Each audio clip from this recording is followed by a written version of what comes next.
Hello and welcome to Bicycle Touring Talk. I am George Schlakek and this is episode 55. We're beginning in Oku in the province of Herrera, Panama. After a string of sleepless nights in low-budget hotels, I had finally found a quiet place with all the amenities and slept really well. Breakfast was in town and consisted of huevos rancheros with plátano maduro and tortillas, and of course tinto, a black coffee. This was Friday, March 22nd. My planned ride was only 53 kilometers to Chitre, a familiar town. If you've watched my previous episodes, you may have noticed that my daily distances have become shorter. This was in part because I was ahead of schedule, but the climate was also very challenging for cycling. It was extremely dry and hot, with extreme sunshine. Even with the sunscreen factor 45, I was getting toasted after only a short distance. A good way to avoid this is to cycle earlier in the day, but for some reason I didn't pull this off. The ride to Chitre was through rural agricultural areas and on a relatively quiet country road.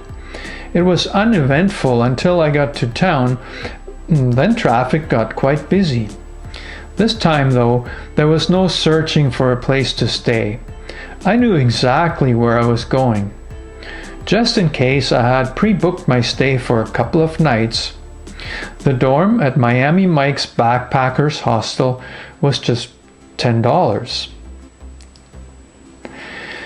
When I got to the place, I was expecting Mike running the place by himself as he had done the previous year.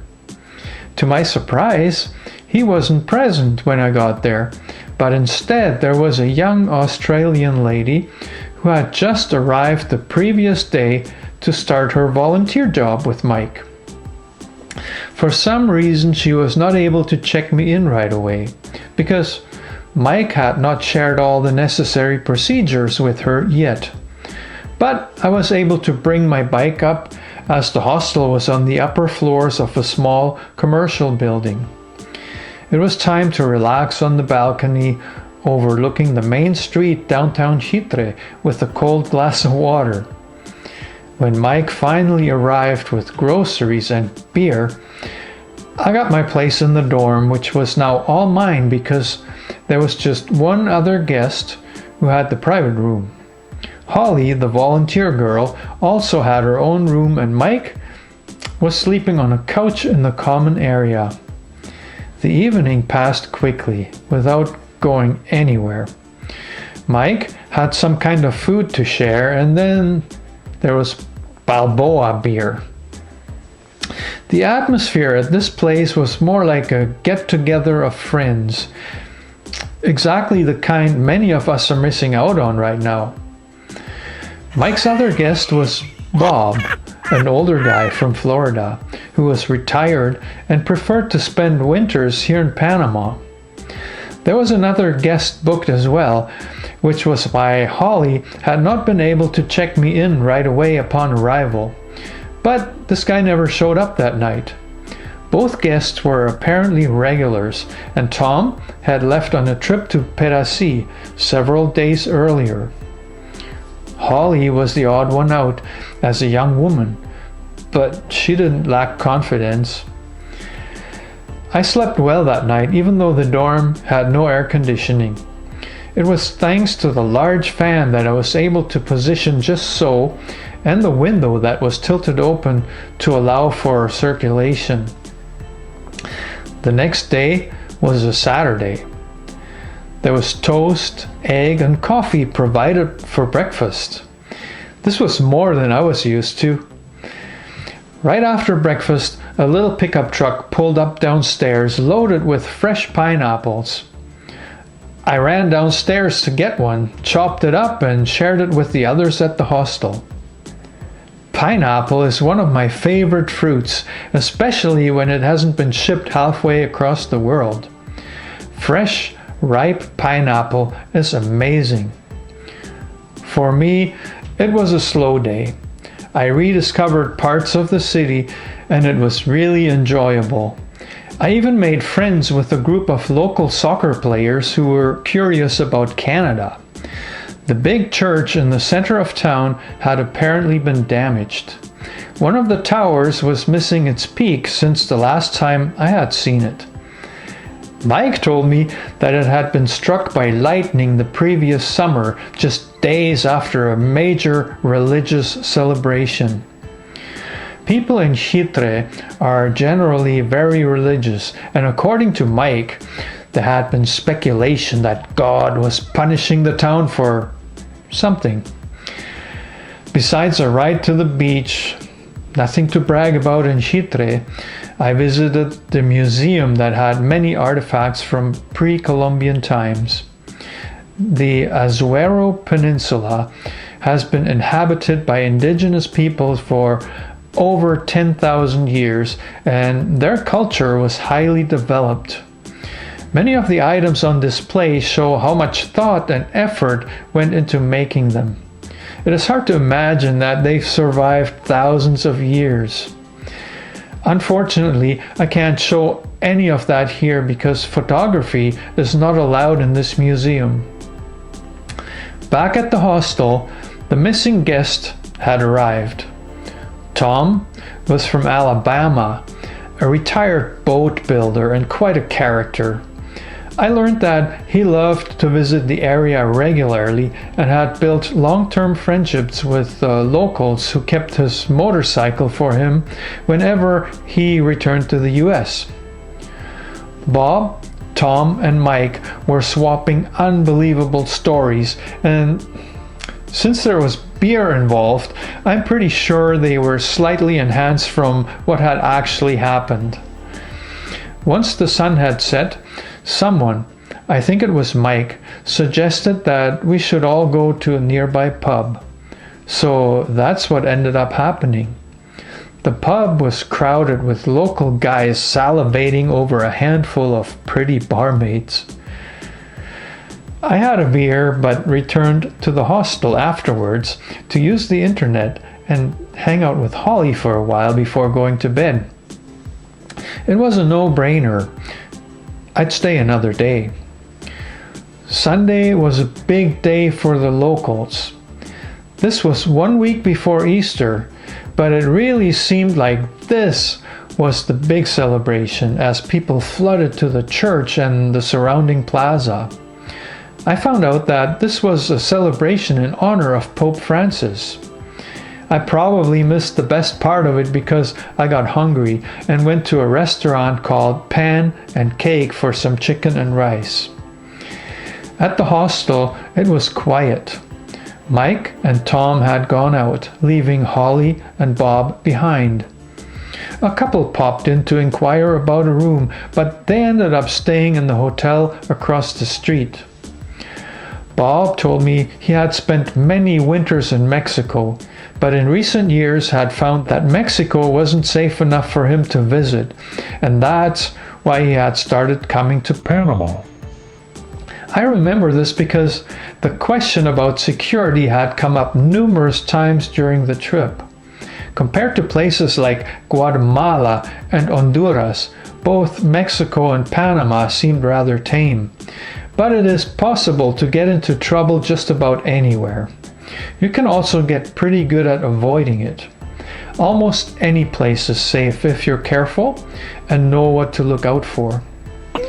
My journey toward Panama City continued the following day after saying goodbye to Mike, Holly, and Bob. It was Monday, March 25th. The destination for the day was Aguadulce, about 60 kilometers away. The ride was tough due to a headwind and the unforgiving dry heat. With the intense sunshine burning my already toasted skin right through the sunscreen. My handlebars were slippery because of all the residue on my palms. This was dry season in this area. As soon as I entered Aguadulce, I found a perfect hotel that even had air conditioning at a pretty low rate. I was dusty and sweaty from the ride, and the first thing to do was a shower. Can you imagine my surprise when I was standing naked in the shower stall, soap in hand, and nothing was coming out of the shower head? No matter which way I turned the knob, nothing was happening. I threw my shorts and t-shirt back on and went to see the lady at the reception. Es normal aquí en esta estación, she said. The whole town apparently had no water, which was typical for the season. Try again around 6, she said. Try again around 6, she said. There was plenty of time left before that, so I just had to stay dirty and explore the town like that.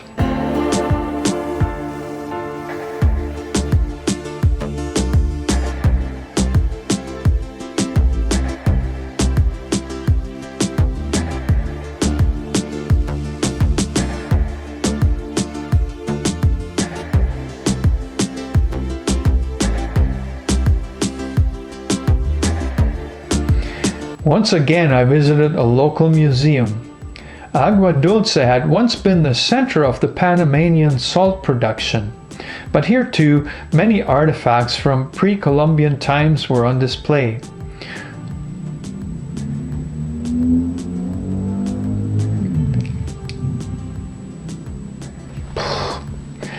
Of course, no photos allowed, except the stuff a local artist had on display, mostly artwork made from recycled plastic and other materials.